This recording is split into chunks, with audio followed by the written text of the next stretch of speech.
Hi, Michelle Glass here. Welcome back to another episode from our Chapter 10, Lecture 10 series. We are still looking here at our muscle fiber. This is our artwork from our textbook. This video is focusing in on that structure called the sarcomere. The sarcomere, remember, is an important unit. It's our smallest functional unit that's making up the myofibril. Those myofibrils, remember, are bundles of contractile proteins. Those contractile proteins are actin and myosin. We can talk about the actin as composing the thin filaments and the myosin as composing the thick filaments. When we look at a single muscle fiber, which remember means the cell, it can consist of 2,000 or more myofibrils, and each one of those myofibrils is containing about 10,000 sarcomere units. So clearly, this is an important structure in our muscle fiber. Now, I have highlighted for you what is actually the sarcomere unit there, and we're going to be drawing it out and investigating it as we go further.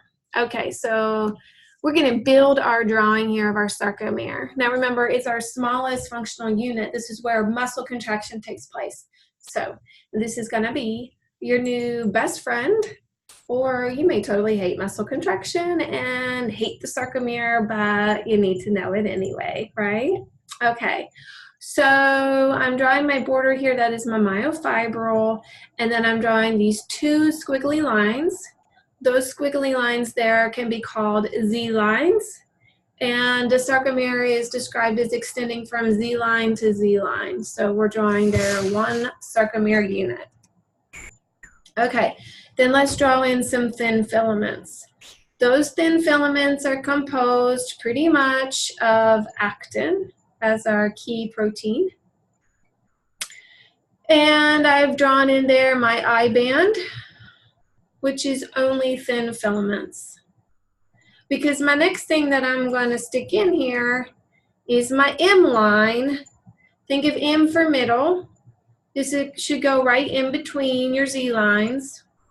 And then coming off of the M lines, you have your thick filaments. So draw in all of your thick filaments. Notice they're in between the thin filaments. And then I've labeled my structure called the H-band, which is where I have thick filaments only. So it overlaps, or it includes that M line. Thick filaments are composed of the protein myosin.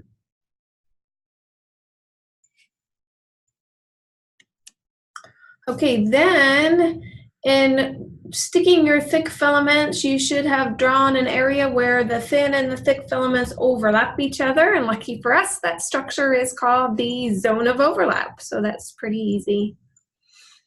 Now here's how I remember my structures. Z-line looks like a bunch of Z's, right? So that's pretty easy. Again, those are our borders for our sarcomere unit. The M line is in the middle, so that's easy too. Coming off of the M line, you have your thick filaments, and you have that H band, which is that area on either side of the M line where you have only thick filaments. So I use H for heavy as my memory device because these are my thick filaments. Zone of overlap is also easy because that's where you have thick and thin filaments overlapping each other. And then for my I band, that's my area right there on either side of my Z line that is just thin filaments. And so I use my memory device, itsy bitsy, because it's just thin filaments. So that's how I remember my I-band.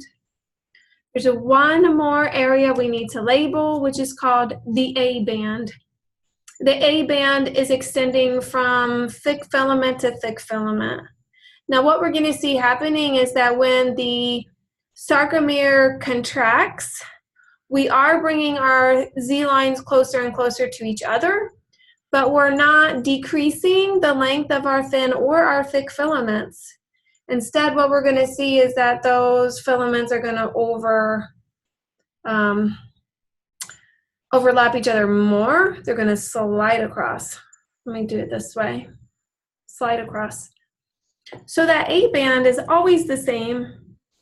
no matter if our sarcomere is at rest or whether it's contracting. So that's how I remember the significance of my A band. Now let's look a little bit more closely at those myofilaments, the thin and the thick filaments. Thin filaments, remember, are composed primarily of actin. Our actin molecule has these kind of like globs of protein centered around a strand. Those globs are called G-actin, as in globular actin. And notice I've kind of highlighted with gold what's called the active site. This is going to be the location where myosin is going to want to bind. Myosin super loves that active site. And then you have actually sitting on top of the active site a protein called tropomyosin. So tropomyosin is sitting on top of the active site, preventing the myosin molecule from binding. So it's going to be sitting there during rest. So when the muscle is at rest, the tropomyosin is on top of the active site. And holding it in place is another protein called troponin. So very often I refer to this as the troponin tropomyosin complex. I say troponin first because it's on top, and then the tropomyosin is under that. Troponin is holding tropomyosin over top of the active site, and calcium will bind to troponin. So troponin is actually bound to tropomyosin and actin, and then it has the ability also to bind to calcium. Okay, so all of that is the thin filament. The G-actin, the tropomyosin, and the troponin. Okay, let's take a look at our thick filaments, which are attached to the M line. They are composed of the protein called myosin. So you get this whole bundle of these myosin proteins making that thick filament. If we look up close at it, it kind of looks like a golf club, but like with a flexible neck. So the myosin head is that rounded part, and it super loves the actin active site. It wants to reach up and grab it. And the hinge allows that head to pivot toward the M line. So we'll see that as we go through. Now, when we're talking about the job at the sarcomere and the relationship between the thin and the thick filaments, we have what's called the sliding filament theory, where those thick filaments are going to reach up and grab the thin filaments and slide them in towards the M line. So this sort of an action. So those thin filaments are getting pulled in toward the M line. The sarcomere is going to shorten. Those Z lines are going to be brought closer together, but the filaments themselves are not shortening. They're not changing in length at all. They're just sliding across each other. So if you imagine like my elbows to be my Z lines, and then as my myosin reaches up and grabs my thin filament, slides it across, I'm bringing my Z lines closer and closer to each other, but I'm not changing the length of my arm or of my filament. All right. So let's take a look at this picture here. Got this one from a Wikipedia reference. So notice they've switched colors, unfortunately. So they have the thin filament there is in blue, and the thick filament is that reddish color there. And they've called the Z line the Z disc. Here you're seeing the relaxed sarcomere at the top and then the contracted sarcomere at the bottom. Notice the length of the filaments hasn't changed at all, but we've brought those Z lines closer together because we're increasing our overlap. So if we look at the changes that are happening, your overlap is increasing.